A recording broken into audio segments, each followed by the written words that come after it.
এই কচুর খেতে কাজ করত সগির। রোকসানা এখানেই সগিরকে দেখে প্রেমে পড়ে।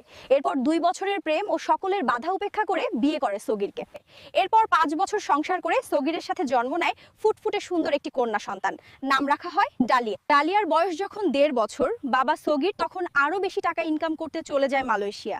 বাড়িতে রেখে যায় স্ত্রী রোকসানা ও মেয়ে ডালিয়াকে। মালয়েশিয়ায় সগিরের দিনগুলো বেশ ভালোই যাচ্ছে। মাসে 1 লক্ষ করে বাড়িতে পাঠাইতেছিল টাকা স্ত্রী রোকসানার অ্যাকাউন্টে। ভিডিও কলে কথা হয় নিয়মিত স্ত্রী সন্তানের সাথে।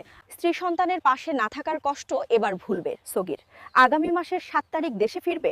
সে মনে বড় আশা নিয়ে রাতে ঘুমিয়ে পড়ে। সকালবেলা ঘুম থেকে উঠে কল করে স্ত্রী রোকসানার ইমো নাম্বারে, কিন্তু কল ঢুকে না। সগির ভাবে হয়তো নেট না। বিকালবেলা আবার কল করে, কিন্তু এবারও ইমোতে কল ঢুকে না। রাতে আবার কল দেয়, এবারও কল ঢুকে না। এইবার সগির মোবাইল নাম্বারে ফোন দেয়, তাও ঢুকে না। এরপর কল দেয় চাচাতো ভাই সুজনকে। সুজনের মোবাইল বন্ধ পেয়ে কল দেয় চাচা করিমের মোবাইলে। কল রিসিভ করে করিম চাচা। কৌশল বিনিময়ের পরে চা যা বলে তা শোনার জন্য প্রস্তুত ছিল না সগির। কি বলছেন চাচা? তার ভালোবাসার মানুষ রোকসানা, সে নাকি সগিরের হাত ধরে পালিয়ে গেছে।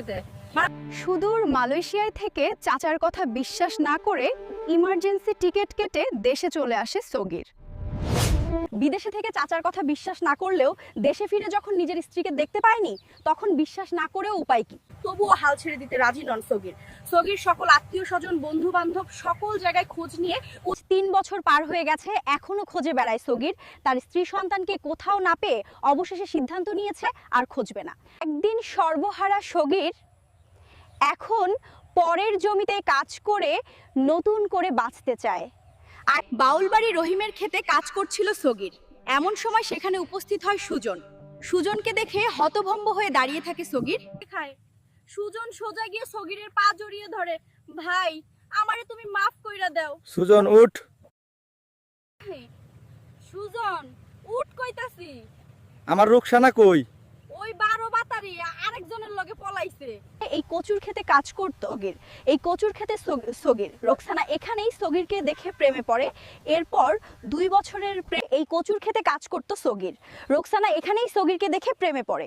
এরপর 2 বছরের প্রেম ও সকলের বাধা উপেক্ষা করে বিয়ে করে সগিরকে। মেয়েটি উপস্থাপকের মতো বলছে। এরপর 5 বছর সংসার করে সগিরের সাথে জন্ম নেয় ফুটফুটে সুন্দর একটি কন্যা সন্তান। নাম রাখা হয় ডালিয়া। ডালিয়ার বয়স যখন 1.5 বছর, বাবা সগির তখন আরো বেশি টাকা ইনকাম করতে চলে যায় মালয়েশিয়া।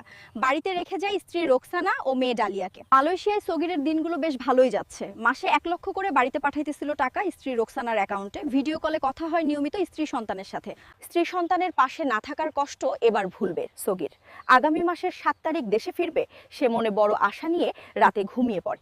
মেয়েটি উপস্থাপকের মতো বলছে। সকালবেলা ঘুম থেকে উঠে কল করে স্ত্রী রোকসানার ইমো নাম্বারে, কিন্তু কল ঢুকে না। সগির ভাবে হয়তো নেট না। বিকালবেলা আবার কল করে, কিন্তু এবারও ইমোতে কল ঢুকে না। রাতে আবার কল দেয়, এবারও কল ঢুকে না। এইবার সগির মোবাইল নাম্বারে ফোন দেয়, তাও ঢুকে না।